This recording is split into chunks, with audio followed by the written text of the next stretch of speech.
The M Sport package is definitely interesting. Gets you the bigger 18-inch wheels, gets you the blacked out kidney bean front grille that BMW is known for, and it also gets lots of M badging throughout. This particular car actually has 19-inch optional wheels for $500 more. They're not fitted here today. They've gone with 18-inch wheels with winter tires. Now, I love Estoril Blue, one of my favorite BMW 3 Series colors. I remember driving a E36 Estoril Blue M3 years ago, and I just love the look of that car. So I think it looks smart. I love the M package, makes it look great. Now, here's one thing I should point out. If anybody is driving a BMW, any BMW, drive the car with and without the Sport package. It makes a world of difference in how the car feels, the amount of road noise that comes into the car. So if you're somebody that likes a planted car, this might be the way to go. If you like a smoother ride, try it without the Sport package. It's definitely worth it.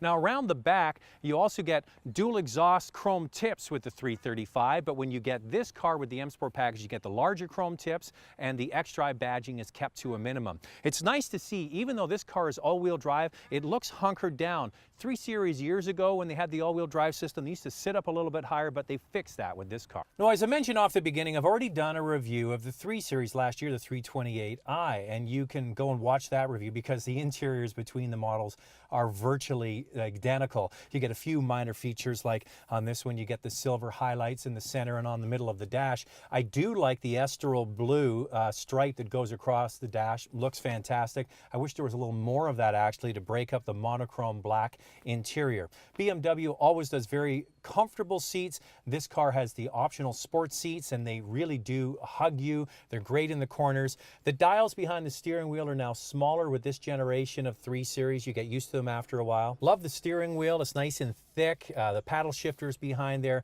Big cup holders. Storage has never been good in any BMW, really. The center console on most of their products is really quite small. You don't get much in there. You get fairly good sized map holders in the side pockets. But the finishing on here, the materials, it might not look the snazziest. A lot of people use Audi as a comparison. I also think that Volvo does very nice dashboards. It's very clean and simple in here. I appreciate that. There's still some hard plastic around, but most of the bottom part of the dash and even the sides of the doors is fitted with soft touch materials. So the materials that BMW uses are some of the best in the business, but the way they go around it is very stark in some instances, and this car I think is a bit simple. Now, the heads-up unit is controlled by this iDrive. Never been a fan of iDrive. They've improved it over the years, but it still is not intuitive. And I get to test drive any car I want. Every time I get in a BMW, I always fumble around with this thing. It really isn't the way I think and the way it operates. The Audi system, the MMI system, is the best in the business, if you ask me, and Infiniti has a great system as well. One thing that they don't have with the iDrive that MMI does have, you can control the radio from here, but Audi has a little volume knob next to it. So you change the station, you turn up the volume. How simple is that? With this one, you've got to change the station or your CD or your iPod or whatever, then go to the steering wheel or go back up here to change the volume. The Audi system is better, point blank. The size of this car is nice. They made it bigger than the older model. So all of those things I covered in the previous review of the 328. Now, this is the car I would choose because of the inline 6-cylinder. This is the only one that still has it in the 3 Series. So we're going to start it up and go for a spin.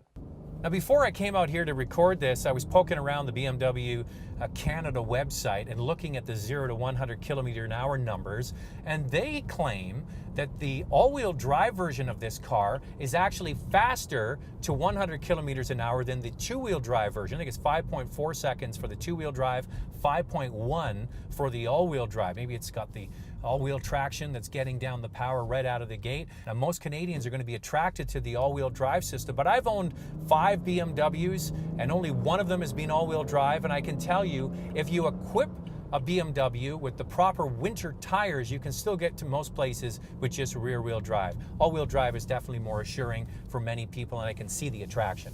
Now, the 3 Series really is the gold standard in premium, small, luxury cars, but you really need to do your homework before you choose the one that's right for you. They come in all different flavors. The 320 that wasn't available in the United States is now available in the US market. That's the entry level in North America.